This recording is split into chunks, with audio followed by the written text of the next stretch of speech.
Ya, ini jadi setiap kita membahas, sekali lagi setiap kita membahas penghasilan lintas negara, ya pasti kita akan melihat acuannya, yaitu perlakuan umum atas pajak luar negeri lintas negara, ya. Ya, bahwa perlakuan umum untuk penghasilan lintas negara itu ada yang berdasarkan personal connecting factor atau resident concept, ya. Itu melihat keterkaitan antara negara dengan subjek pajaknya. Ya.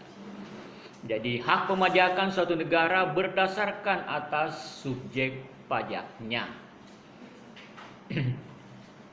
Jadi tidak melihat dari negara mana sumber penghasilan itu. Ya, ini umumnya dianut oleh negara OECD, ya, OECD. Kemudian ada koreksi dari United Nations, yaitu pemajakan yang berdasarkan objektif connecting factor. Jadi pemajakan suatu negara didasarkan atas sumber penghasilan, ya, di mana sumber penghasilan itu diperoleh, itulah yang mempunyai hak pemajakan, ya. Ya, ini dianut oleh United Nations, ya, sebagai koreksi atas dasar personal connecting factor yang memajaki atas dasar di mana subjek pajaknya berada. Itu kita sudah jelaskan minggu-minggu sebelumnya, tetapi setiap kita membahas setiap kita membahas penghasilan lintas negara, pasti kita mengambil lagi acuan di sini. Ya, kita di Indonesia menganut kedua-duanya, baik personal connecting factor maupun objektif connecting factor. Ya. Di mana letak penerapannya? Sehingga kita mengatakan bahwa kita menganut keduanya, baik personal connecting factor maupun objektif connecting factor.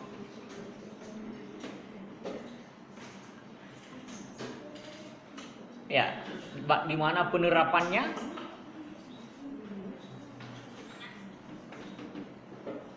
Sehingga kita mengatakan bahwa Indonesia menganut baik personal connecting factor maupun objektif connecting factor. Yang pertama adalah terminologi penghasilan yang diatur dalam pasal 4 ayat 1, ya. Bahwa objek pajak itu adalah penghasilan, ya. Penghasilan adalah tambahan kemampuan ekonomis baik yang diperoleh di Indonesia maupun dari luar Indonesia. Jadi kita memajaki, ya, baik atas penghasilannya di Indonesia maupun atas penghasilannya di luar Indonesia. Ya. Jadi wajib pajak kita yang memperoleh penghasilan lintas negara, misalnya di Singapura, ya, itu pun diwajibkan untuk menggabungkan penghasilannya dari luar negeri untuk digabungkan dengan penghasilan dalam negeri untuk memperoleh total penghasilan kena pajak. Meskipun nanti mengakomodir juga apa yang digariskan oleh United Nations, yaitu objektif connecting factor, ya.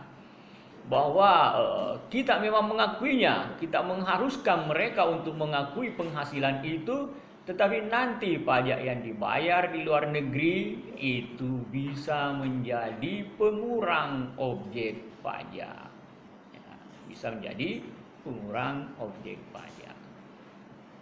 Kemudian ada juga pengaturan yang diatur dalam pasal 4 ayat 3 yang berkaitan dengan apa? Pasal 4 ayat 3 itu berkaitan dengan pengecualian sebagai objek pajak, ya. Jadi pasal 4 ayat 1 itu mengenai objek pajak, ya. Kemudian pasal 4 ayat 3 itu berkaitan dengan yang dikecualikan sebagai objek pajak, ya. Jadi dikecualikan sebagai objek pajak pasal 4 ayat 3. Pasal 4 ayat 2 yaitu penghasilan yang dikenakan pajak bersifat final. Ya. Jadi ada pengaturan di pasal 4 ayat 3 seperti yang kita pelajari minggu-minggu lalu ataupun di pengantar perpajakan atau perpajakan 1 bahwa untuk penghasilan dari luar negeri, ya, baik karena penghasilan dividen ataupun penghasilan BUT kita di luar negeri, ya, sepanjang penghasilan itu ditanam kembali di Indonesia, ya, minimal 30%, maka bisa dikecualikan sebagai objek pajak, ya. Jadi penghasilan wajib pajak kita di luar negeri itu bisa dalam bentuk dividen, ya, karena dia berinvestasi di perusahaan luar negeri, ya, memperoleh pendapatan dividen, maka pendapatan dividennya itu bisa tidak perlu diakui sebagai objek pajak, ya, dikecualikan sesuai dengan pasal 4 ayat 3 kalau ditanam kembali di Indonesia, ya, minimal 30%. Begitu juga kalau dia tidak menanamkan modalnya di luar negeri tetapi dia membentuk usaha tetap, ya, maka penghasilan setelah kena pajak di luar negeri itu, ya, atas bentuk usaha tetapnya kemudian ditanam kembali di Indonesia, maka dikecualikan sebagai objek pajak, ya. Ya, begitu juga dengan BUT, ya, itu terkait dengan PPh pasal 26. Kalau yang tadi terkait dengan PPh pasal 24, ya, penghasilan di luar negeri. Jadi pengecualiannya itu bisa dengan kredit pajak PPh pasal 24, bisa juga dengan menggunakan pasal 4 ayat 3, ya. Pasal 4 ayat 3. Jadi ada yang dikecualikan langsung, ada juga yang tidak dikecualikan tetapi menggunakan metode pengkreditan, ya, metode pengkreditan.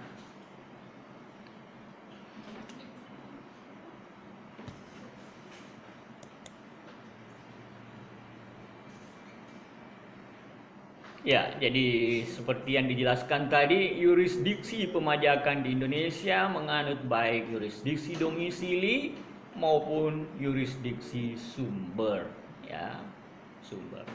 Jadi sumber, kalau ada wajib pajak di luar negeri yang memperoleh penghasilan di Indonesia, ya, maka kita menganut yurisdiksi sumber bahwa mereka harus dipajaki, ya.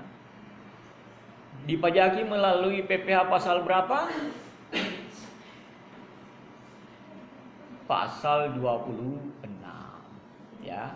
Pasal-pasal yang penting itu perlu dihafal, ya. Tidak semuanya mesti dihafal, tapi yang penting-penting itu perlu dihafal, ya.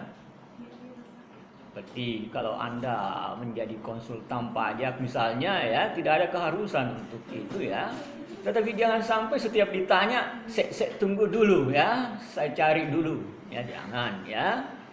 Jangan, ya.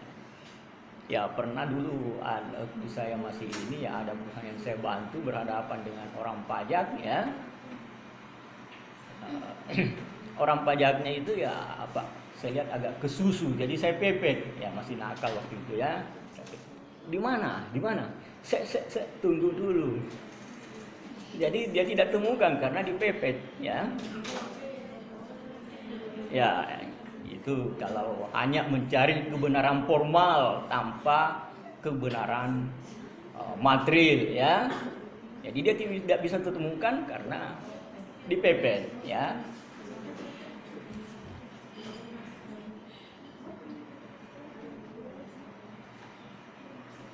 Ya, penentuan sumber, ya. Jadi kita memajaki itu karena dia memperoleh penghasilan di Indonesia. PPh pasal 26. Itu pun nanti ada pengecualiannya, ya. Bahwa kalau yang ini ditanamkan kembali di Indonesia, ya, baik melalui BUT-nya ataupun bukan, ya, maka itu juga dikecualikan dari objek pajak, ya. Ini sesuai dengan sejalan dengan Undang-Undang Ciptaker, ya, yaitu menarik sebanyak mungkin investasi dari luar negeri, ya.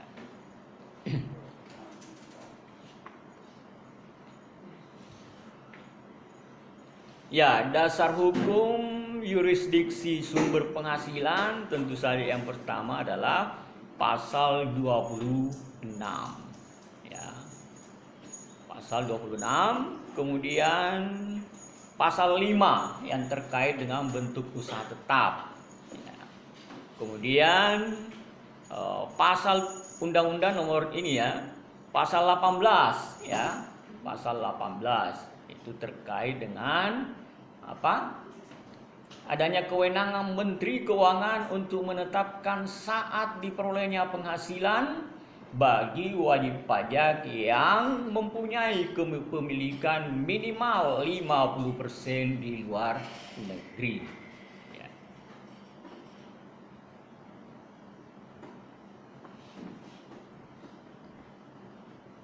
Ya, kita juga selalu membahas ini ya, siapa subjek pajak itu, karena kita membahas mengenai sumber penghasilan yang diperoleh oleh subjek pajak luar negeri ya. Di sini juga diatur di pasal 4 ya, di pasal 4 mengenai subjek pajak ya, objek pajak ya. Objek pajak baik berasal dari Indonesia maupun dari luar Indonesia. Kemudian subjek pajak dalam negeri ya, seperti berkali-kali kita bahas bahwa subjek pajak dalam negeri itu ya baik WNA maupun WNI. Jadi tidak memandang di sini apakah WNA atau WNI ya.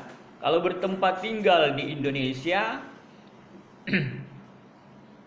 ya, bertempat tinggal atau berada di Indonesia lebih dari 183 hari dalam 12 bulan ya, baik WNI maupun WNA.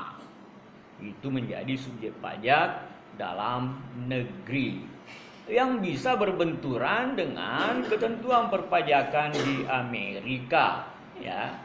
Ketentuan perpajakan di Amerika itu warga negaranya walaupun sudah tinggal di luar negeri tetap saja dianggap sebagai subjek pajak dalam negeri yang tentu akan menimbulkan pajak berganda ya, pajak berganda ya, karena berbeda terminologi mengenai subjek pajaknya ya. Jadi subjek pajak dalam negeri berbeda terminologinya ya. Kemudian kalau badan didirikan atau bertempat kedudukan di Indonesia. Ya. Kemudian warisan yang belum terbagi sebagai kesatuan menggantikan yang berhak. Kemudian kita lihat siapa subjek pajak luar negeri. Ya. Orang pribadi yang bertempat tinggal di Indonesia, ya, yang tidak bertempat tinggal di Indonesia. Kemudian WNA yang berada di Indonesia tidak melampaui 183 hari. Bukan melampaui, tidak sampai ya. Tidak sampai 183 hari. Kemudian WNI, meskipun dia WNI, kalau sudah berada di luar negeri, di luar Indonesia lebih dari 183 hari, maka tentu saja dia sudah menjadi subjek pajak luar negeri. Jadi walaupun WNI, apa konsekuensi kalau dia menjadi subjek pajak luar negeri? Maka penghasilannya hanya atas yang diperoleh di Indonesia yang dijadikan sebagai objek pajak. Sedangkan penghasilannya di Hong Kong sana itu kalau dia menjadi tenaga kerja asing ya, TKW, maka tidak lagi dipajaki oleh otoritas pajak Indonesia ya.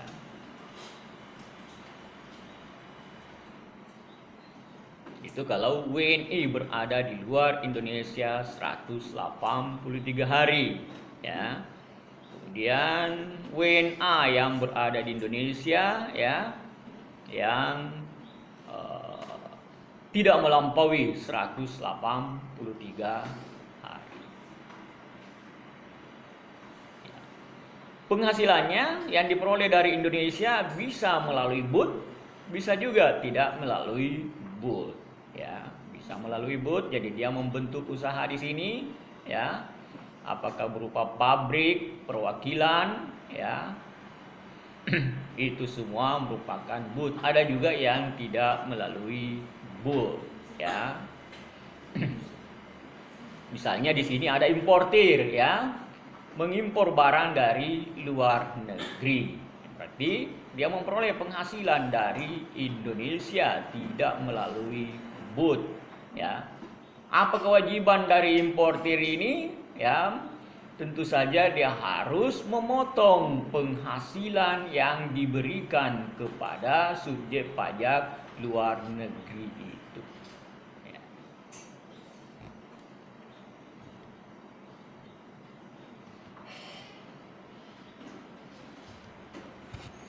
Ya, ada penanaman jadi yang terkait dengan penghasilan lintas negara ya. Ada yang penanaman modal asing ya. Kemudian kebalikan dari penanaman modal asing, ada penyertaan modal dari subjek pajak dalam negeri kepada subjek pajak luar negeri. Jadi kebalikan dari PMA ya. Kemudian ada juga subjek pajak luar negeri yang memperoleh penghasilan melalui bentuk usaha tetap. Ya, penanaman modal asing. Apa yang dimaksud dengan penanaman modal asing itu sesuai dengan Undang-Undang Nomor 25 Tahun 2007 ya, tentang penanaman modal asing. Bahwa penanaman modal asing adalah kegiatan menanamkan modal untuk melakukan usaha di wilayah NKRI yang dilakukan oleh penanam modal asing ya. Baik yang menggunakan modal asing sepenuhnya maupun yang berpatungan dengan penanaman modal dalam negeri. Jadi dia bisa sepenuhnya sahamnya ya dimiliki oleh subjek pajak luar negeri, itu bisa juga bersama dengan subjek pajak dalam negeri ya. Baik pada saat pendirian ya maupun ya pada saat usaha itu sudah berjalan, kemudian dia membeli saham sebagian.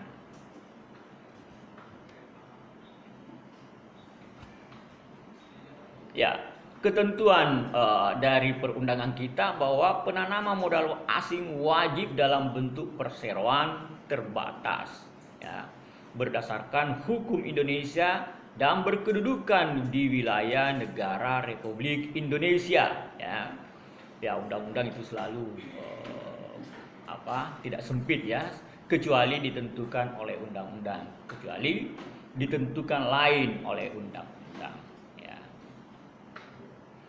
Kemudian penanaman modal asing yang melakukan penanaman modal dalam bentuk perseroan terbatas bisa dilakukan dengan mengambil bagian saham pada saat pendirian perseroan terbatas. Jadi kalau mengambil bagian ya saham pada perseroan terbatas ya, berarti pada saat pendiriannya ya, baik dimiliki secara penuh maupun bersama-sama dengan penanam modal dalam negeri lainnya.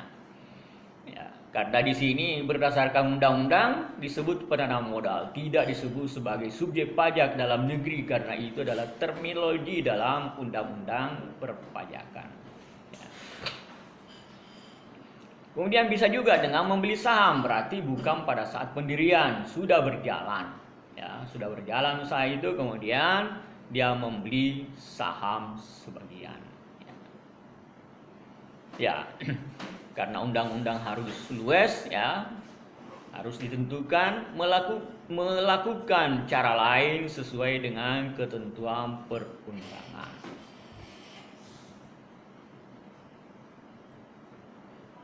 Ya, itu tadi yang terkait dengan penanaman modal asing. Jadi penanam modal dari luar negeri yang menanamkan modal di dalam negeri. Di sini kita tidak menggunakan subjek pajak karena ini diambil dari undang-undang penanaman modal, ya. Nanti diterjemahkan dalam pajak bahwa penanam modal asing itu adalah subjek pajak luar negeri, ya.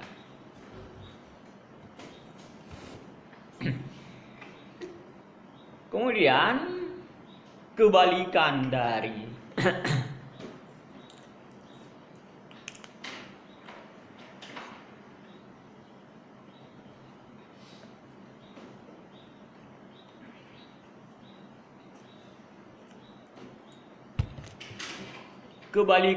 penanaman modal asing adalah penyertaan modal pada wajib pajak, ya, badan luar negeri, ya. Jadi yang dimaksud di sini adalah penyertaan saham wajib pajak badan dalam negeri pada badan usaha yang didirikan atau bertempat kedudukan di luar negeri atau bisa disebut sebagai subjek pajak luar negeri. Maka sesuai dengan PPH, Undang-Undang PPH pasal 2, maka perusahaan investi, ya, yang di sana itu, ya, tempat kita menginvestasi adalah wajib pajak badan luar negeri. Jadi meskipun dimiliki wajib pajak dalam luar negeri itu oleh wajib pajak dalam negeri, tetap saja dia merupakan subjek pajak luar negeri. Yang menjadi subjek pajak dalam negeri di sini hanyalah yang melakukan investasi di luar negeri, ya. Sama dengan yang tadi, ya, perusahaan luar negeri yang melakukan investasi di dalam negeri, ya, penanaman modal asing, maka perusahaan investi itu, ya, tetap merupakan subjek pajak dalam negeri, ya. Investornya yang merupakan subjek pajak luar negeri, ya. Sedangkan ini kebalikannya, ya. Yang merupakan subjek pajak luar negeri itu adalah tempat di mana wajib pajak di sini melakukan investasi di luar negeri, ya. Jadi investinya yang merupakan subjek pajak luar negeri. Sedangkan penanam modal dari Indonesia itu tetap, ya, tentu saja itu merupakan subjek pajak dalam negeri, ya. Jadi meskipun kepemilikannya mayoritas atau malah misalnya 100%, itu tetap saja subjek pajak di sana itu yang merupakan investi yang ditanami modal, ya, itu tetap saja merupakan subjek pajak luar negeri, ya. Kebalikan dari investinya yang ada di Indonesia, ya, itu tetap merupakan subjek pajak dalam negeri meskipun sahamnya dimiliki sebagian besar atau semuanya oleh subjek pajak luar negeri.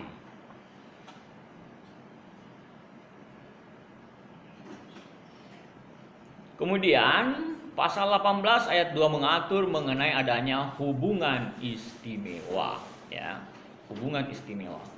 Manakala penyertaan, ya, modal itu lebih besar atau sama dengan 50% dari saham yang di-store, ya, itu dianggap mempunyai hubungan istimewa, ya. Jadi kalau ada wajib pajak dalam negeri yang memiliki saham di sana itu 50% atau lebih, atau bersama-sama dengan wajib pajak dalam negeri lainnya itu jumlah keseluruhannya adalah 50% atau lebih, maka dianggap mempunyai hubungan istimewa sesuai dengan pasal 18 ayat 2, ya. Ya, di pasal 18 ayat 2 juga ini memberikan kewenangan kepada Kementerian Keuangan untuk menetapkan saat diperolehnya penghasilan, ya. Jadi memberikan kewenangan. Jadi meskipun dia katakan belum diterima dividen, ya, jadi perusahaan dalam negerinya menyatakan, wajib pajak dalam negerinya menyatakan bahwa dia belum menerima dividen tunai, ya, tetapi Kementerian Keuangan bisa menetapkan mengenai saat diperolehnya penghasilan yang tidak berdasarkan cash basis. Ya. Jadi seperti yang saya jelaskan minggu-minggu sebelumnya, bahwa saat diperolehnya penghasilan untuk yang mempunyai hubungan istimewa itu di luar negeri adalah pada bulan keempat, ya, pada pada bulan keempat setelah, ya, batas akhir penyampaian SPT di luar negeri, ya. Jadi kalau batas akhir di sana itu bulan keempat, maka 4 bulan setelah itu, berarti bulan ke-8 dia harus mengakui adanya penghasilan. Ya. Kemudian yang kedua, kalau tidak ada batas akhir atau tidak ada kewajiban untuk menyampaikan SPT, ya, maka dia harus mengakui penghasilan dalam jangka waktu 7 bulan setelah akhir tahun pajak. Ya, itu ketentuan yang diatur dalam pasal 18 ayat 2, ya. Mengenai penghasilan wajib pajak dalam negeri yang memperoleh penghasilan di luar negeri. Ya. Kalau yang kita bahas, inti pembahasan kita di sini adalah bagaimana kalau ada subjek pajak luar negeri yang memperoleh penghasilan di dalam negeri yang diatur dalam pasal 26. Tapi di sini kita harus membandingkan terlebih dahulu, ya, antara apa yang diatur dalam pasal 24 dan yang diatur dalam pasal 26.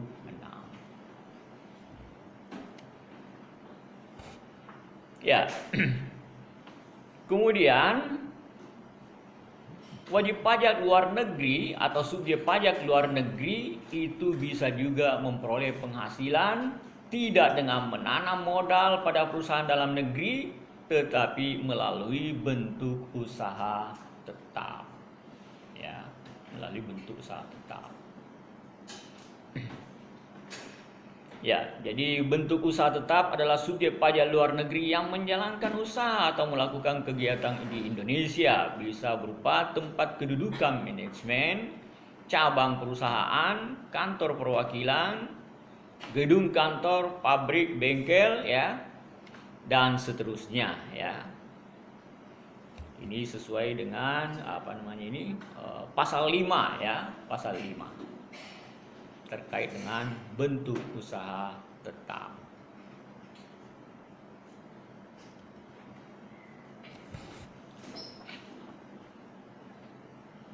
Ya, jadi ini timbulnya pemajakan berdasarkan yurisdiksi sumber, ya, bahwa sumber penghasilannya ada di Indonesia, ya, kita mempunyai hak pemajakan, ya, hak pemajakan. Di sini wajib pajak dalam negeri memberikan penghasilan kepada subjek pajak luar negeri. Ketentuan perpajakan kita menyatakan bahwa penghasilan yang diberikan itu tidak boleh diberikan semuanya, harus dipotong melalui PPh pasal 26.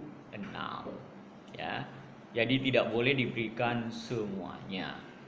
Itu ketentuan yang diatur dalam pasal 26. Manakala ada wajib pajak luar negeri yang memperoleh penghasilan dari wajib pajak dalam negeri. Ya. Jadi kita menganut, ya, di sini wajib pajak dalam negeri dan wajib pajak luar negeri, ya. Wajib pajak dalam negeri dan wajib pajak luar negeri.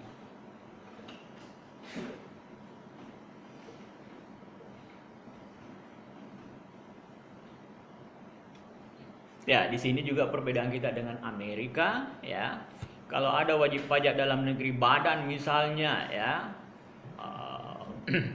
memperoleh penghasilan di Amerika, ya, memperoleh penghasilan di Amerika.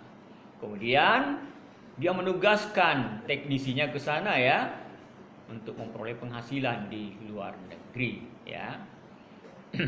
bagi Amerika ya, baik wajib pajak badan maupun wajib pajak orang pribadinya itu dianggap memperoleh penghasilan dari Amerika ya. Ini berbeda dengan pemajakan kita ya, bahwa yang dianggap memperoleh penghasilan di luar negeri itu hanya wajib pajak badannya ya. Sementara orang pribadi tadi yang diberikan penghasilan oleh PT A misalnya karena dia bekerja ditugaskan ke Amerika, tetap dianggap sebagai penghasilan dari dalam negeri karena yang memberikan penghasilan adalah wajib pajak dalam negeri. Di sini kita tidak mengenal ya pemajakan yang bersifat teritorial ya. Jadi kita melihat siapa yang memberikan penghasilan wajib pajak dalam negeri, maka dianggap bahwa itu sumber penghasilannya dari dalam negeri ya. Jadi yang bisa menyebabkan juga terjadinya pajak berganda itu kalau ada perbedaan terminologi ya, terminologi mengenai wajib pajak dalam negeri dan wajib pajak luar negeri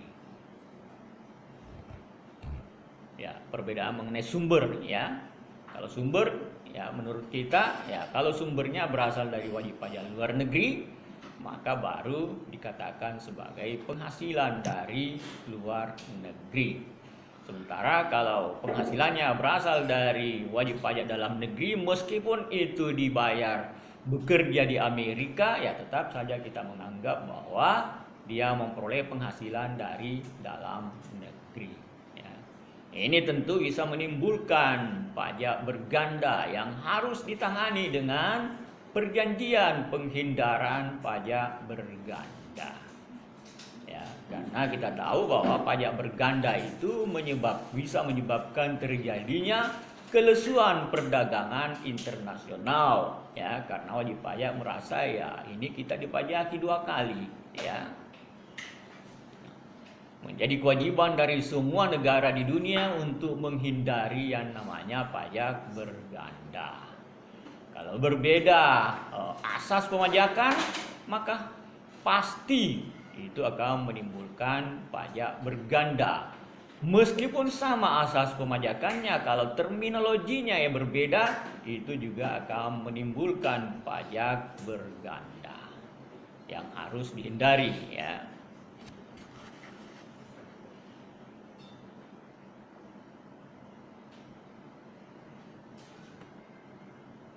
Ya, minggu depan kita akan membahas itu ya, mengenai pajak berganda ya.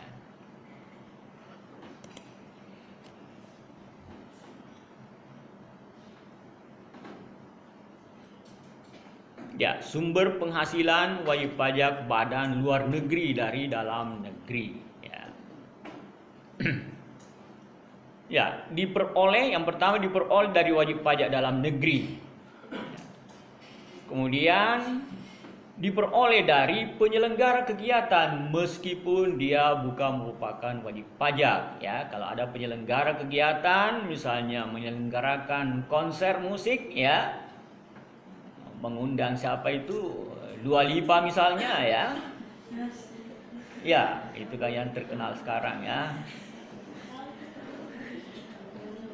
Ya, maka penyelenggara kegiatan itu wajib memungut PPh pasal 26. Dia bukan wajib pajak, tetapi karena dia penyelenggara kegiatan, ya, maka dia wajib memungut PPh pasal 26. Ya, kemudian bisa juga memperoleh dari BUT, ya, BUT atau perwakilan perusahaan luar negeri lainnya kepada wajib pajak luar negeri selain BUT di Indonesia. Ya, ini mencakup sebagaimana yang diatur dalam pasal 26 ayat 1. Ya. Jadi cakupan pendapatan sesuai dengan pasal 26 ayat 1 ya. Ya, bisa merupakan dividen. Ya, dividen kalau dia menanamkan modal di dalam negeri ya. Jadi diperoleh dari wajib pajak dalam negeri, termasuk di dalamnya tadi penanaman modal asing ya. Penanaman modal asing itu adalah wajib pajak dalam negeri Ya. Jadi dia memperoleh dividen, kemudian bunga termasuk premium dan seterusnya ya. Itu diatur dalam pasal 26. Royalti sewa ya, sewa lain sehubungan dengan penggunaan harta ya. Ya, selain dari yang diatur dalam pasal 4 ayat 2 ya. Yaitu persewaan yang bersifat final. Ya, tapi semuanya itu dipajaki ya, cuma ada yang diatur dalam pasal 26, ada yang diatur dalam pasal 4 ayat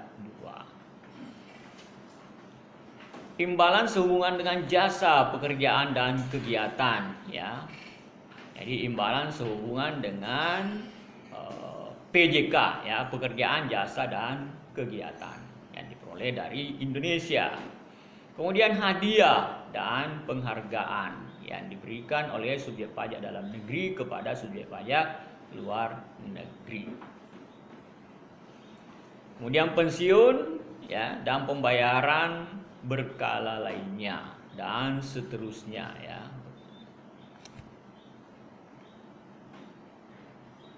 Ya, kemudian di ayat 2 atas penghasilan dari penjualan ya atau pengalihan harta kecuali penghasilan yang dimaksud dalam pasal 4 ayat 2 ya. Tetap dipajaki tapi langsung di situ ya, bersifat final pemajakannya ya. Kemudian atas penghasilan dari penjualan atau pengalihan saham sebagaimana yang dimaksud dalam pasal 18 ayat 3C ya. Diatur dalam pasal 26 ayat 2A ya. Jadi ini merupakan sumber-sumber dari wajib pajak luar negeri yang memperoleh penghasilan di dalam negeri. Kemudian atas penghasilan sesudah dikurangi pajak ya, yang diperoleh oleh bentuk usaha tetap ya. Ya, kecuali, tapi ada pengecualian, kecuali kalau ditanamkan kembali di Indonesia. Jadi BUT itu seperti wajib pajak dalam negeri lainnya ya, dia menghitung berapa penghasilan kena pajaknya ya. Kemudian dari penghasilan kena pajak dikenakan pajak penghasilan ya. Setelah dikurangi dengan pajak penghasilan ya, penghasilan bersih setelah pajak ya, itulah nanti yang dipajaki kalau tidak ditanam kembali di Indonesia. Ya, ini ya. Jadi penghasilan BUT sesudah dikurangi pajak ya. Kalau ditanam kembali di Indonesia maka bukan merupakan objek PPh pasal 26 ya. Karena kita ya ingin menarik investasi sebesar-besarnya dari luar negeri walaupun hal itu menyebabkan pengorbanan pajak ya.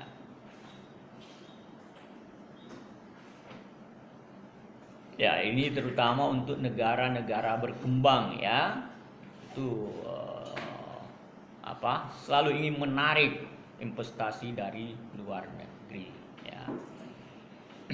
Dan itu bisa menjadi negara tax haven ya, surga pajak atau negara suaka pajak ya. Karena ingin menarik investasi dari luar, maka dia meminimalkan pajaknya. Nanti kita akan bahas bahwa untuk mencegah itu ya ada aturan di negara G20 tidak boleh pajaknya itu di bawah dari 15% ya. Jadi 15% itu merupakan batas AMT ya. Jadi minimum tax-nya ya. Itu 15% bagi negara G20 maupun bagi negara OECD ya.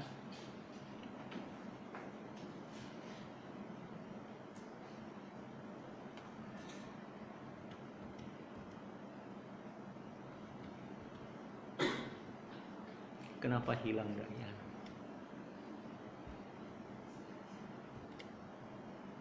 Ya, kemudian atas penjualan harta atau pengalihan saham sebagaimana yang dimaksud dalam pasal ya sudah tadi ini ya, atas penghasilan juga sudah ya. Ya, jadi penghasilan dari BUT itu ya setelah dikurangi dengan pajak, diapakan penghasilan setelah dikurangi pajak? Kalau dikirim ke induknya, maka itu harus dikenakan PPh pasal 26. Kalau dikirim ke induknya. Tetapi kalau tidak dikirim penghasilan itu ke induknya, tapi ditanam di Indonesia, ya, maka itu dikecualikan sebagai objek PPh pasal 26. Jadi tidak semuanya dikenakan pajak PPh pasal 26 dari penghasilan BUT setelah pajak itu. Ya. Hanya yang dikirim ke induknya ya yang dikenakan PPh pasal 26. Jadi ini objek pajak atau penghasilan bagi BUT, kemudian biaya-biaya yang diperkenankan ya. Ini semuanya diatur dalam pasal 5 ya. Apa yang menjadi penghasilan BUT, apa yang bisa diperkurangkan, kemudian selisih antara objek dengan biaya yang bisa diperkurangkan itu merupakan penghasilan kena pajak ya. Dan setelah dikurangi dengan pajak penghasilan, maka penghasilan setelah dikurangi PPh atas BUT itu ya. Kalau huruf Y ini, rupiah YY ini dikirim ke induknya, maka dia merupakan objek PPh pasal 26. Tapi kalau misalnya hanya 20% yang dikirim ke induknya, maka hanya 20% itu yang dikenakan PPh pasal 26.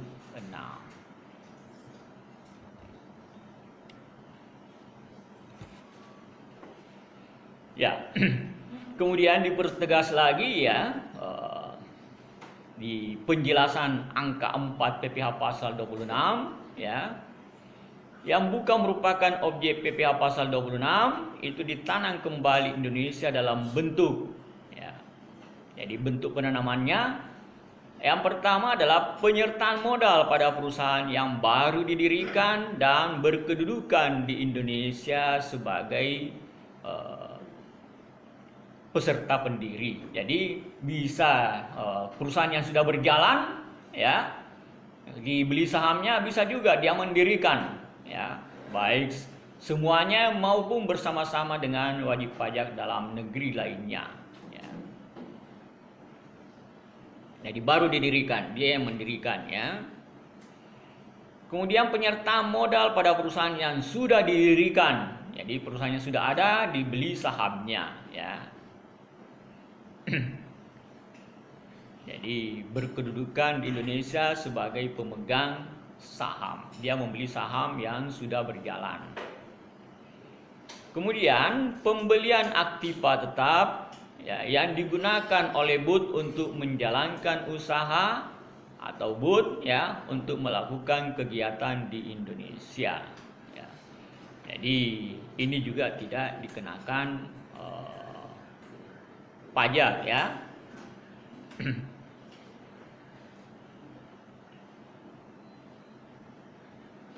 Kemudian investasi berupa aktiva tidak berwujud oleh BUT untuk menjalankan usaha BUT atau melakukan kegiatan BUT di Indonesia. Ini juga tidak dikenakan PPh pasal 26. Jadi semua yang diinvestasikan di dalam negeri itu tidak dikenakan PPh pasal 26.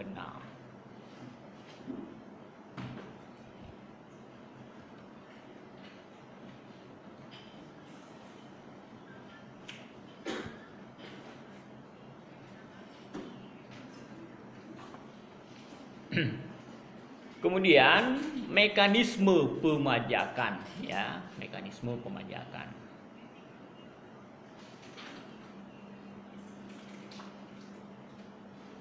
Ya, jadi pemotongan yang bersifat final ya. Penghasilan pada pasal 26 yaitu diatur dalam ayat 1 ayat 2 ya. Jadi ini bersifat final ya. Jadi sama juga dengan tadi ayat nanti ya. Ayat 1 ayat 2, ayat 2a dan ayat 4 itu bersifat final ya. Ya, jadi secara umum pemotongan yang dilakukan oleh wajib pajak dalam negeri atas penghasilan luar negeri itu bersifat final, ya. Jadi itu aturan umumnya bersifat final. Kecuali kalau apa yang diatur dalam pasal yang sama, ayat yang sama, ya, yang termasuk diatur dalam pasal 5 ayat 1 huruf B dan C, maka itu tidak bersifat final, ya. Jadi penghasilan yang diatur dalam pasal 5 ayat 1 huruf B dan C itu tidak bersifat final. Yang mana itu yang dimaksud? Yaitu penghasilan but, ya, penghasilan but, penghasilan induknya, ya, penghasilan induk dari but itu yang sebelumnya dikenakan PPh pasal 26. Jadi ada wajib pajak dalam negeri yang memberikan penghasilan kepada subjek pajak luar negeri, tentu saja dia potong PPh pasal 26. Tetapi kalau penghasilan itu harus diakui oleh but karena misalnya sama atau mirip dengan yang dijalankan oleh but, maka penghasilan itu harus diakui oleh but. Ya, biaya-biaya yang terkait dengan itu juga diakui oleh but, itu diatur dalam pasal 5, ya, ayat 1 huruf B dan C, ya. Jadi pada saat dia diberikan penghasilan, induknya itu diberikan penghasilan oleh wajib pajak dalam negeri, tentu saja dia dipotong PPh pasal 26, ya. Tapi apa yang dipotong itu, ya, kalau penghasilan itu harus diakui oleh bentuk usaha tetap, ya, sebagai penghasilan kena pajaknya, maka PPh pasal 26 yang dipotong tadi itu menjadi uang muka pajak bagi but. Itu yang dimaksud dengan tidak bersifat final, ya, dihitung ulang, ya.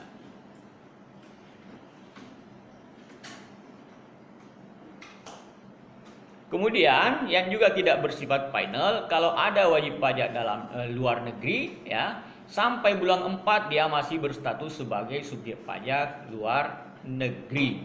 Sehingga kalau dia memperoleh penghasilan dari dalam negeri, dari wajib pajak dalam negeri, dia akan dipotong PPh pasal 26. Ya, sampai bulan 4, ya, dia memperoleh penghasilan masih berstatus sebagai subjek pajak luar negeri, ya, maka dia akan dipotong PPh pasal 26.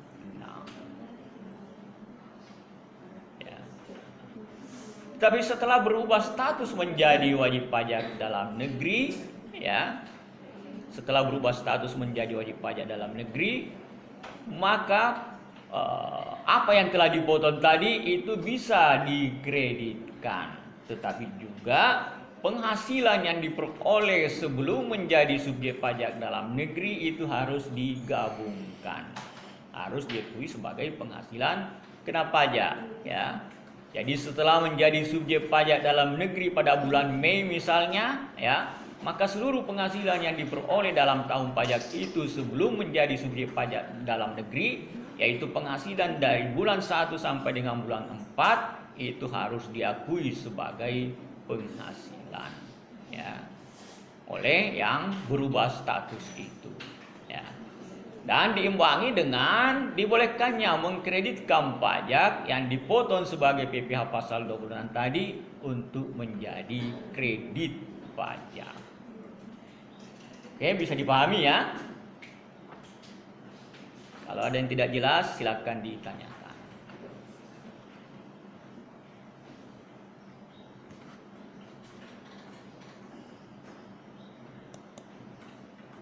Ada yang tidak jelas?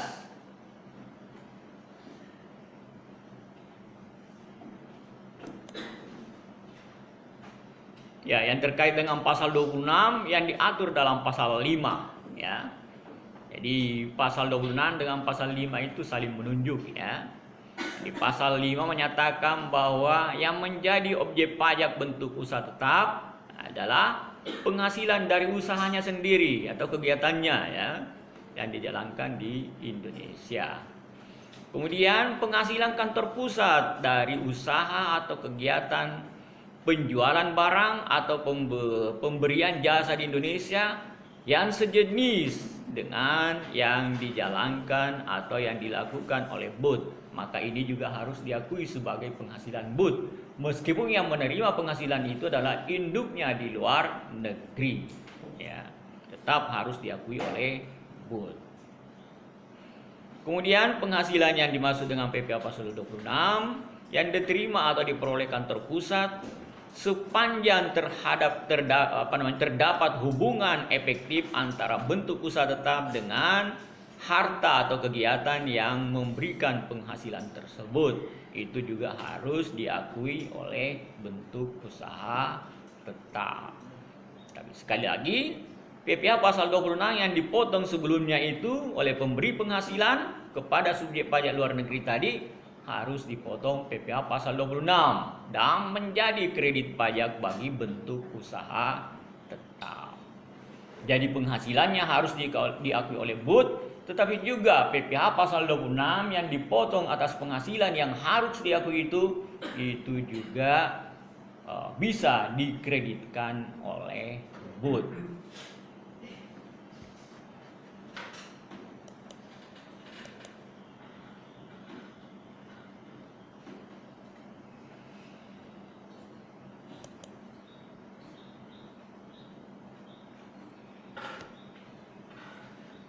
Ya, kemudian tarif dan dasar pengenaan pajak, ya. Ini juga sebenarnya kita sudah bahas dulu ya. Tapi karena terkait dengan ini ya kita bahas kembali, ya.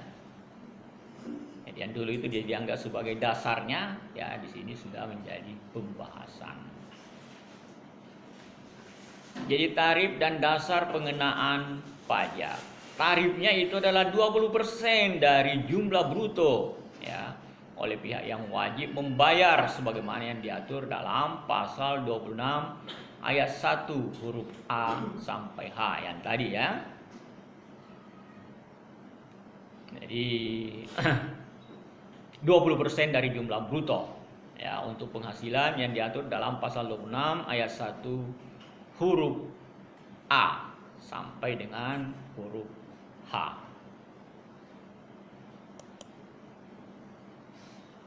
Ya, ini baru ABCD, ya.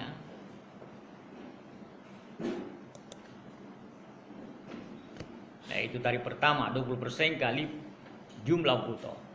Kemudian ya semuanya sebenarnya 20% ya, tetapi ya, kemudian tarif pajak 20% dapat diturunkan. Ini untuk ini memfleksibelkan undang-undang, ya.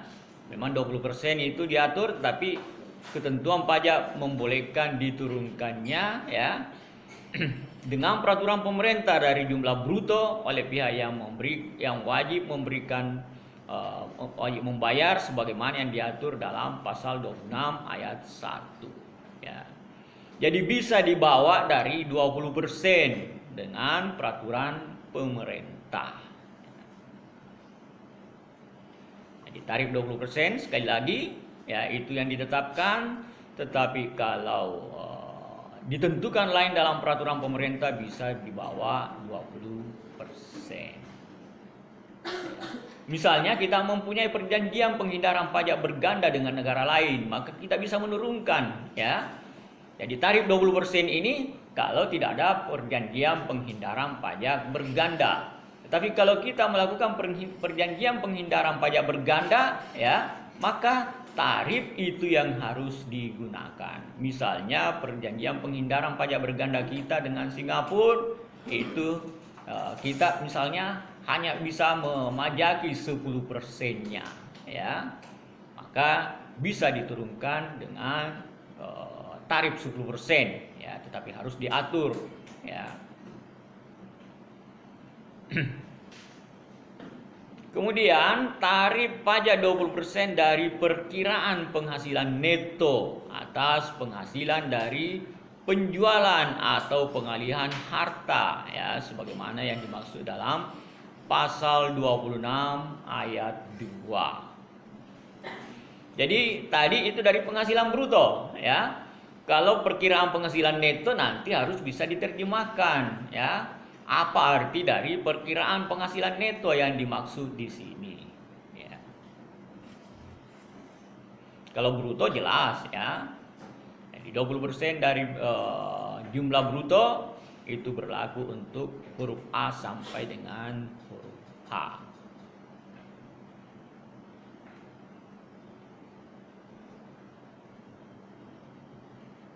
Ya. Kemudian tarif 20% dari perkiraan penghasilan neto ya yang diatur dalam pasal 26 ayat 1 huruf B. Kemudian tarif 20% ya. Tarif 20% dari perkiraan penghasilan neto atas penghasilan dari penjualan atau pengalihan harta sebagaimana yang dimaksud dalam pasal 26 ayat 2. Kalau tadi 26 ayat 1 itu dari penghasilan bruto. Kemudian tarif pajak 20% dari perkiraan penghasilan neto atas penghasilan dari penjualan atau pengalihan saham sebagaimana yang dimaksud dalam pasal 18 ayat 3C. Kemudian disebutkan tarif pajak adalah 20% ya. 20% dari penghasilan setelah pajak untuk but ya yang tidak ditanam di Indonesia. Jadi 20% dari penghasilan setelah pajak ya, bukan dari penghasilan bruto tetapi penghasilan setelah pajak ya. Jadi penghasilan but itu dikurangi dengan pengurang penghasilan sesuai dengan aturan pajak, maka diperoleh penghasilan kena pajak ya. Penghasilan kena pajak dikenakan pajak penghasilan ya, maka itulah yang merupakan penghasilan dari but ya setelah dikurangi dengan pajak yang dikirim ke induknya. Sedangkan yang diinvestasikan di dalam negeri maka tidak dikenakan pajak.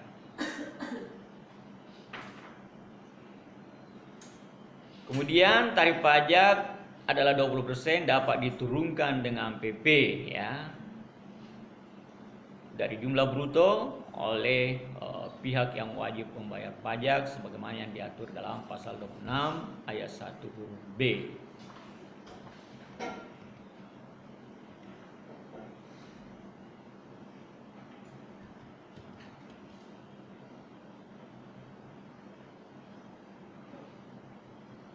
Ya, ini tarif dan dasar pengenaan pajak.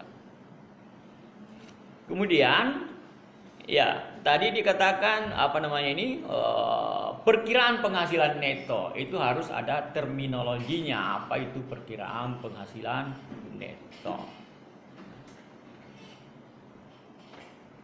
Yang pertama, ya.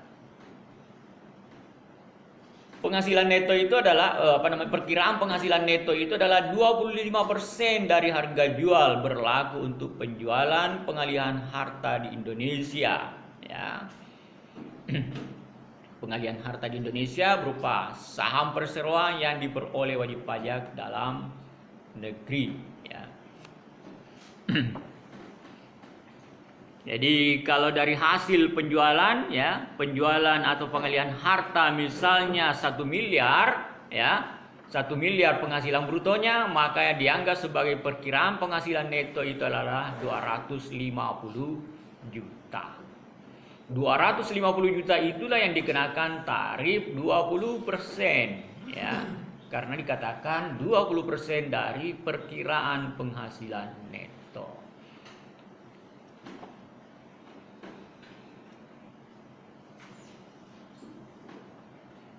Kemudian 25% dari harga jual dengan pengecualian pemotongan jika bernilai tidak melebihi 10 juta ya.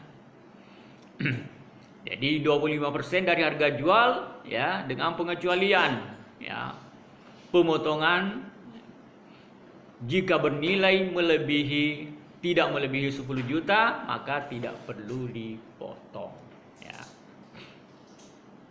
Itu berlaku untuk penjualan atau pengalihan harta di Indonesia berupa perhiasan emas ya. Perhiasan mewah ya, berlian, emas, intan, jam tangan itu 25% dari harga jual juga, tetapi di sini ada ketentuannya kalau tidak melebihi 10 juta ya, maka tidak dilakukan pemotongan. Ya, jadi hampir sama dengan yang nomor 1, tetapi di sini ada pengecualian, ya. Jam tangan mewah, barang anti lukisan dan seterusnya, ya.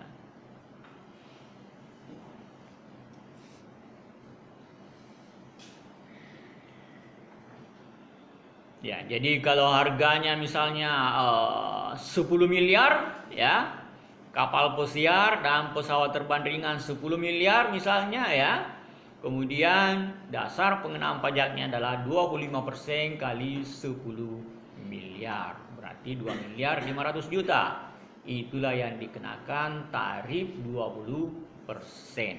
Ya.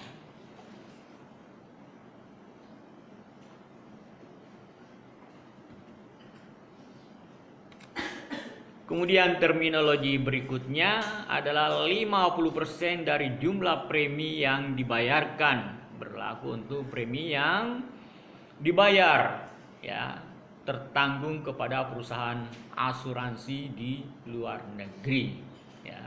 Itu terminologi perkiraan penghasilan neto untuk objek pajak yang seperti ini, ya.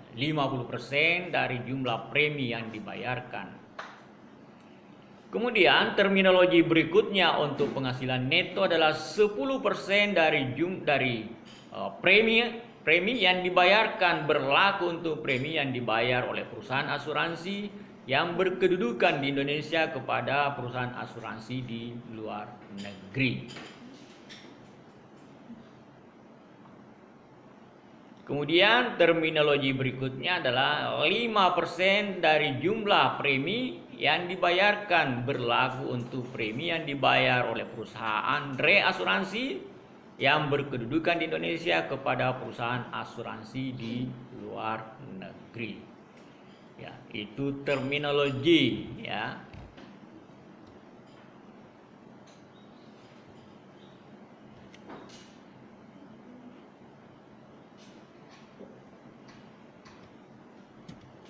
Ya, itulah pembahasan kita hari ini, ya, terkait dengan penghasilan dari wajib pajak luar negeri yang memperoleh penghasilan di dalam negeri, ya. Jadi kita membedakan tadi penanaman modal asing, ya, dan penanaman modal dari wajib pajak luar negeri dalam negeri di perusahaan luar negeri, ya, sebagaimana yang diatur dalam pasal 18 ayat 2, ya. Kalau memiliki 50% atau lebih, maka dianggap mempunyai hubungan istimewa. Ya. Apa konsekuensi kalau dia mempunyai hubungan istimewa? Maka transaksinya itu akan ditelisik oleh otoritas pajak, ya. Apakah di situ terdapat penghindaran pajak berganda atau tidak, ya. Kemudian terkait dengan itu juga harus ditentukan oleh otoritas pajak kita mengenai saat diperolehnya penghasilan. Saat diperolehnya penghasilan itu yang terkait dengan penghasilan lintas negara, ya.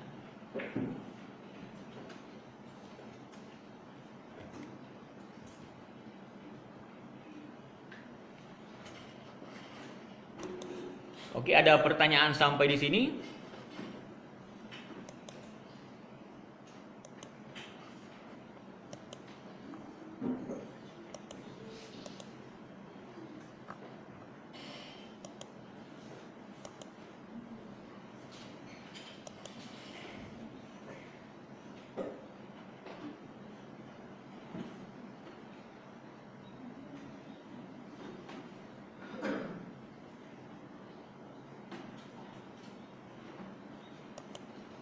Kalau tidak ada, saya melangkah ke pembahasan berikutnya, ya, karena kita pernah libur, jadi saya bahas 2 pembahasan, ya. yaitu perpajakan internasional yang terkait dengan persetujuan penghindaran pajak berganda.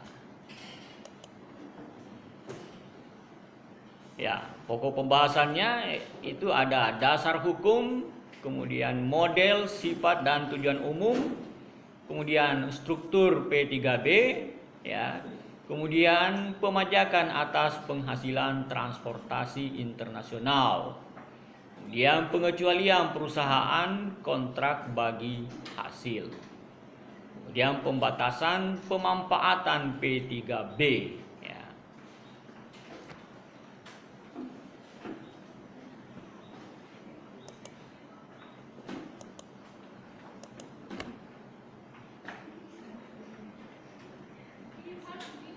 Ya, dasar hukum dari P3B ini diatur dalam pasal 24 ya, dalam Undang-Undang Nomor 24 Tahun 2000 tentang Perjanjian Internasional. Itu dasar hukum dari P3B yang dijadikan dasar oleh ketentuan perpajakan kita. Ya. Kemudian ketentuan hukum P3B terhadap Undang-Undang Pajak Domestik. Ya.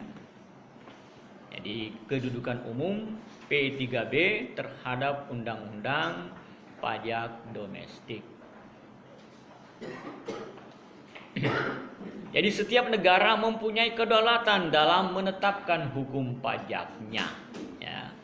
Jadi seperti kita, ya kita mempunyai kedaulatan untuk menetapkan hukum pajak kita.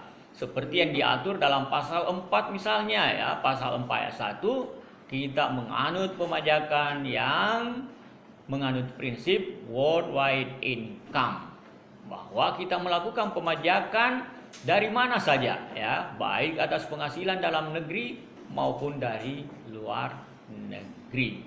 Ya, itu ketentuan perpajakan kita.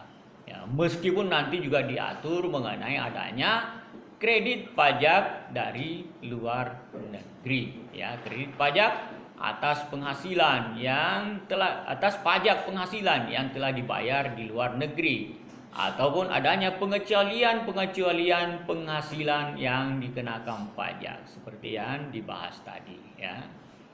Adanya pengecualian yang dikenakan pajak. Itu kalau misalnya dia berinvestasi di dalam negeri, ya.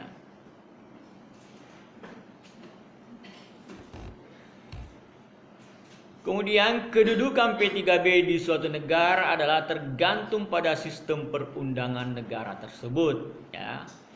Jadi apakah lebih mendahulukan undang-undang pajaknya, ya, ataukah mendahulukan P3B? Kalau kita di Indonesia, ya, di Indonesia P3B diperlakukan sebagai lex spesialis untuk undang-undang domestik.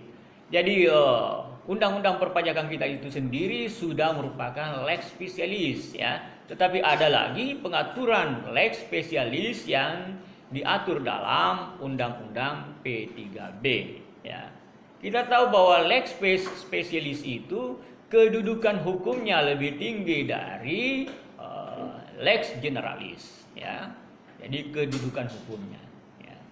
Jadi walaupun sudah diatur dalam undang-undang, kalau ada ketentuan lain yang diatur dalam undang-undang P3B, maka itulah yang harus dianut, yang sesuai dengan P3B. Seperti tarif pajak kita, ya, tarif pajak PPh pasal 26 itu adalah 20%, ya. Tetapi kalau ada perjanjian penghindaran pajak berganda dengan negara lain, ya, yang menyebutkan tarifnya di bawah 20%, maka itu yang harus didahulukan. Karena perjanjian P3B itu diperlakukan sebagai lex spesialis, di mana kedudukan hukumnya lebih tinggi dibanding dengan undang-undang yang lain, ya, yang mengaturnya. Di undang-undang perpajakan itu juga sudah merupakan lex spesialis, ya, lex spesialis dibanding dengan kitab hukum acara pidana, ya, atau kitab KUHP ya. Itu lex spesialis, tapi P3B ini lebih spesialis lagi ya, lebih khusus lagi dibandingkan dengan ketentuan perpajakan ya. Jadi undang-undang pajak kalau dibandingkan dengan KUHP ya atau KUHP, maka dia lebih tinggi kedudukannya ya. Karena termasuk dalam lex spesialis. Tetapi dalam lex spesialis itu ada lagi pengaturan yang lebih khusus lagi ya.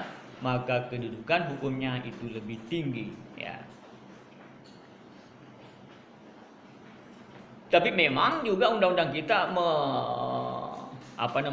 memungkinkan seperti yang diatur dalam pasal 26 tadi, memang dikatakan 20%, tetapi ada di situ fleksibilitas ya, bahwa boleh di bawah 20%, tapi diatur dalam peraturan pemerintah ya.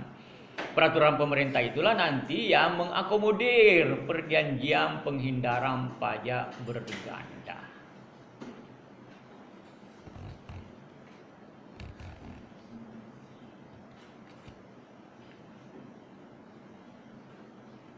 Ya, kedudukan hukum P3B terhadap undang-undang pajak domestik ya, seperti tadi.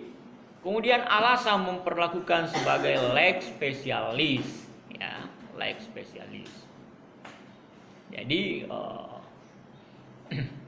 P3B adalah perjanjian internasional yang mengikat pihak-pihak yang mengadakan perjanjian yang tunduk dengan hukum perjanjian internasional.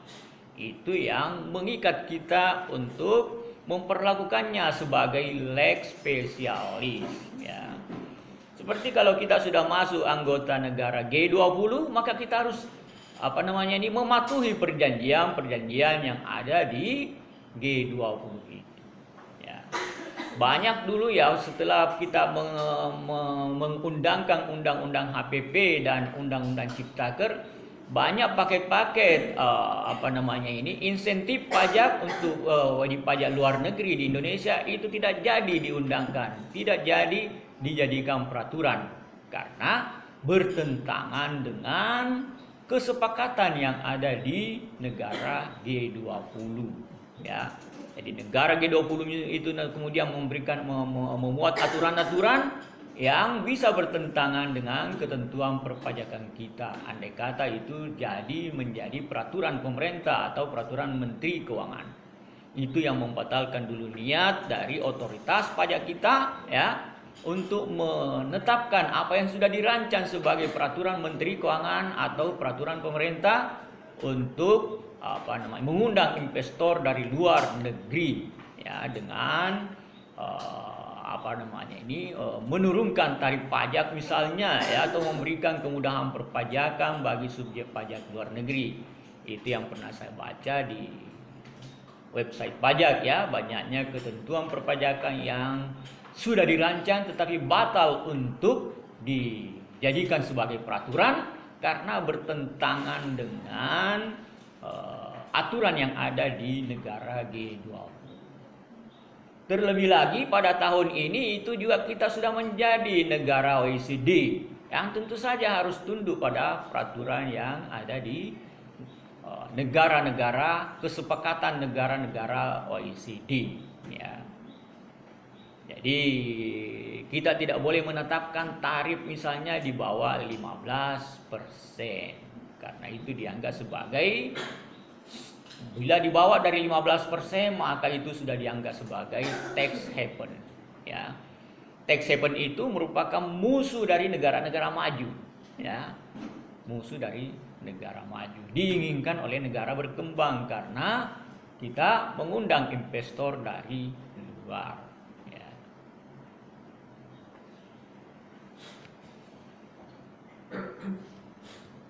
Ya, seperti ketentuan perpajakan kita, misalnya meskipun wajib pajak itu dari luar negeri berubah status sudah menjadi wajib pajak dalam negeri ya. Kalau menjadi wajib pajak dalam negeri maka penghasilan dari luar negeri juga harus dipajaki. Tetapi ada ketentuan khusus lagi yang mengatur bahwa untuk wajib pajak dalam negeri yang berasal dari warga negara asing itu ya, tidak perlu dipajaki untuk penghasilannya di luar negeri, penghasilan luar negerinya, kalau dia mempunyai keahlian tertentu. Ya, jadi cukup penghasilannya di dalam negeri saja yang dipajaki. Dan yang termasuk terminologi penghasilan luar negeri yang tidak perlu dipajaki itu adalah kalau dia memperoleh penghasilan dari Indonesia, misalnya di Morowali, tetapi dia dibayar di luar negeri, maka itu pun dianggap sebagai penghasilan luar negeri yang dikecualikan dari pemajakan.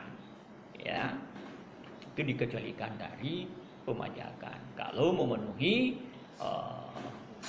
persyaratan yang mempunyai keahlian tertentu. Ya, karena kita mengundang mereka yang mempunyai keahlian tertentu. Ya, nanti yang dibuat aturan keahlian tertentu apa yang dimaksud di situ, ya.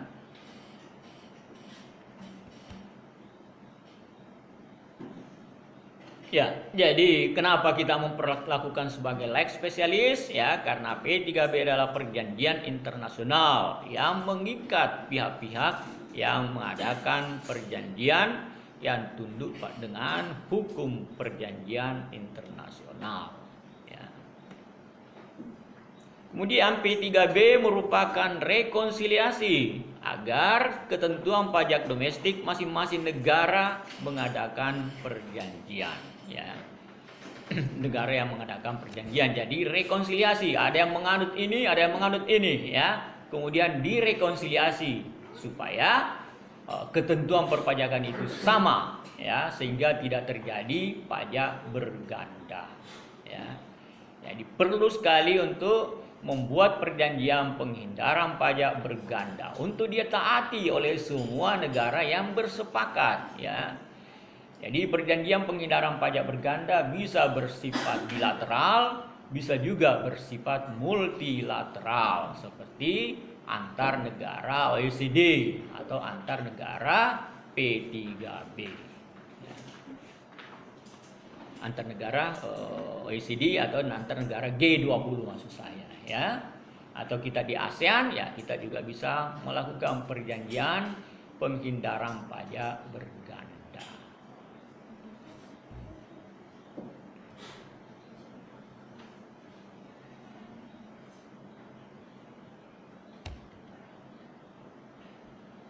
Ya, P3B adalah bentuk kompromi masing-masing negara. Jadi kalau berbeda maka dikompromikan, ya.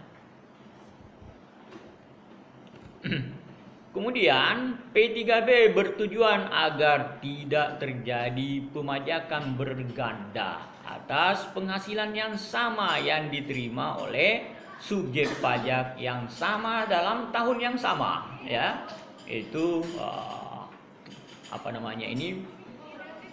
pajak berganda. Jadi kita harus hindari, ya, pajak berganda. Pajak berganda ada yang bersifat yuridis dan ada yang bersifat ekonomis. Yang dihindari di sini hanyalah pajak berganda yang bersifat yuridis, ya, yaitu atas penghasilan yang sama, ya. Kemudian dari subjek pajak yang sama, ya, pada tahun yang sama, ya, maka itu pajak berganda yuridis, ya. Dan P3B tidak dimaksudkan untuk menghindari pajak yang bersifat ekonomis, ya, yaitu memang atas penghasilan yang sama tetapi dengan subjek pajak yang berbeda, ya. Misalnya subjek pajak badannya dikenakan pajak, ya. Kemudian setelah itu pajak yang sama, ya, menurun ke pemegang sahamnya dikenakan lagi pajak. Itu adalah pajak berganda secara ekonomis yang dalam perjanjian penghindaran pajak berganda tidak masuk ke wilayah itu, ya. Perjanjian penghindaran pajak berganda hanya masuk kepada wilayah pajak berganda secara yuridis saja. Oke, bisa dimengerti? Kita sudah bahas dulu, ya. Oh, belum, ya. Pajak berganda yuridis. Ya, jadi itu yang dimaksud pajak berganda yuridis, ya. Subjek pajaknya sama. Ya. sudah dulu juga ya, waktu masih bersifat pengantar ya, subjek pajaknya sama. Tapi kalau subjek pajaknya berbeda, maka bukan merupakan pajak berganda secara yuridis, tapi hanya subjek pajak berganda secara ekonomis ya. Itu diberikan contoh tadi.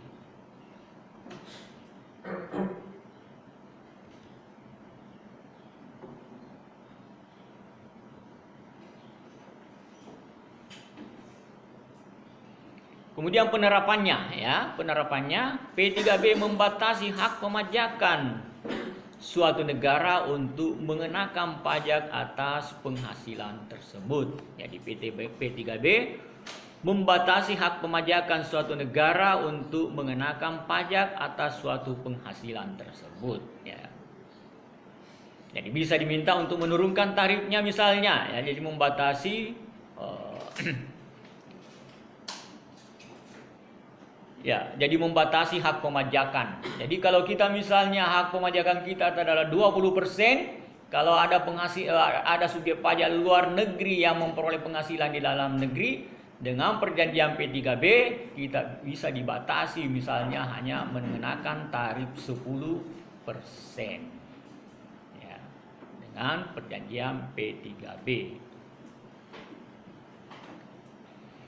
Kemudian jika ketentuan domestik suatu negara ya sama-sama mengenakan pajak atas penghasilan yang sama, maka P3B dapat menghilangkan atau membatasi hak pemajakan salah satu atau masing-masing negara ya. Jadi ya sama dengan tadi ya. Kalau misalnya kita memajaki karena ada subjek pajak luar negeri yang memperoleh penghasilan di dalam negeri, kemudian di negaranya sana itu juga dipajaki karena dianggap bahwa itu merupakan subjek pajak saya, ya, maka dia juga memajaki, maka terjadilah pajak berganda. Ya. Tapi dengan P3B bisa ini dilakukan pembatasan, ya. Bisa dengan menghilangkan salah satunya, ya. Bisa juga dengan masing-masing mengurangi pajaknya. Bisa dimengerti?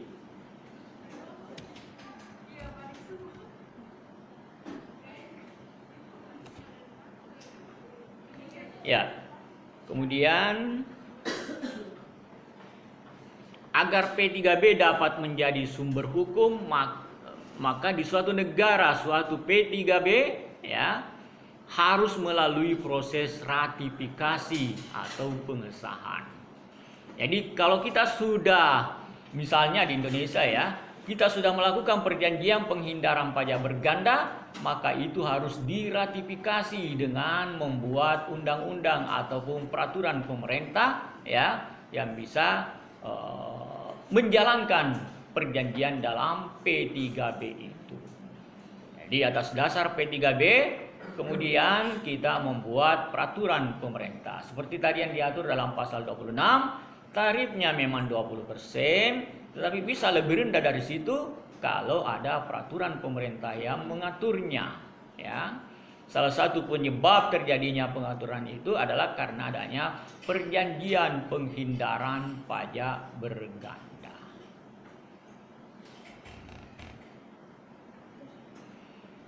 Proses ratifikasi dilakukan atas dasar ketentuan hukum perjanjian internasional di masing-masing negara yang mengadakan perjanjian.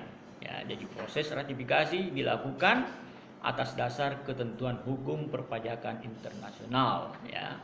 Jadi karena kita tunduk pada perjanjian internasional, maka kita harus meratifikasi ya peraturan yang terkait dengan P3B ini. Ya, dengan menetapkan misalnya bahwa tarifnya hanya 10% ya, sesuai dengan perjanjian pajak berganda dengan Singapura ya. Jadi setiap saat kita bisa mengubah ya perjanjian itu ya. Baru-baru ini kita mengadakan lagi ratifikasi atas perjanjian penghindaran pajak berganda dengan Singapura dengan Uni Emirat Arab. Jadi undang-undang kita harus menyesuaikan, peraturan pemerintah kita harus menyesuaikan dengan apa yang diatur dalam perjanjian internasional. Ya, jadi perjanjian internasional itu bersifat lex specialis, kedudukan hukumnya harus lebih tinggi dari aturan yang berbenturan dengan hal itu.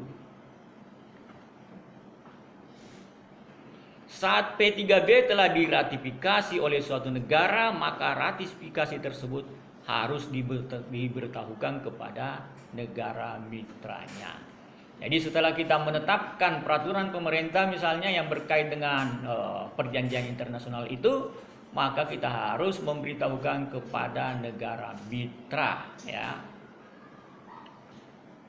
Jika masing-masing negara telah meratifikasi P3B, berarti telah terdapat proses pertukaran nota ratifikasi.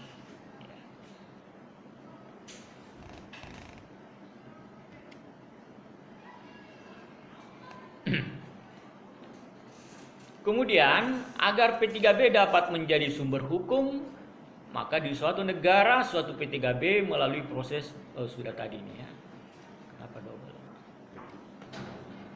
Ya.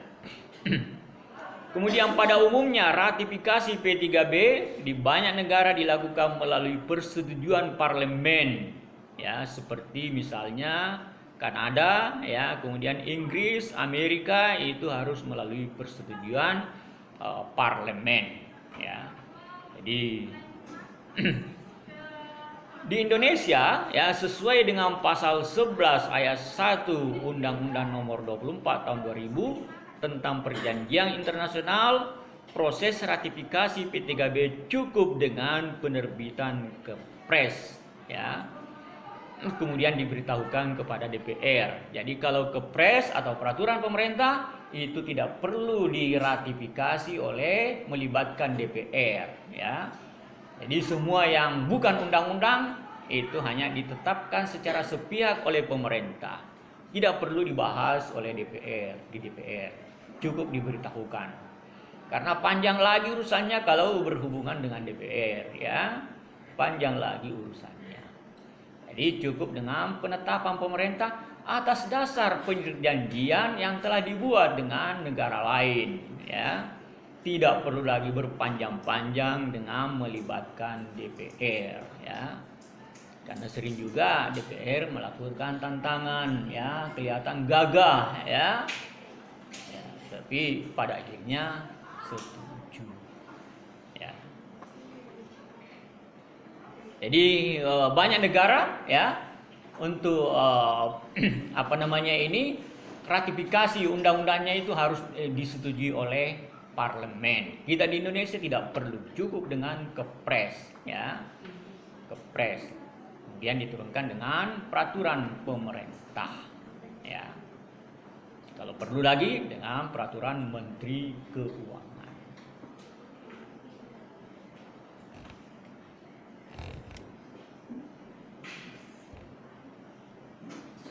Ya, ini juga kita sudah.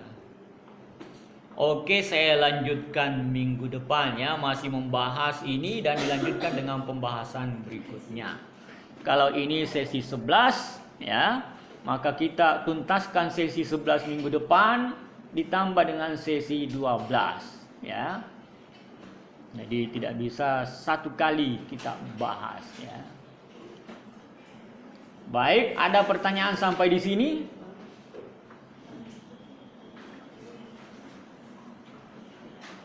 Ya, kalau tidak ada,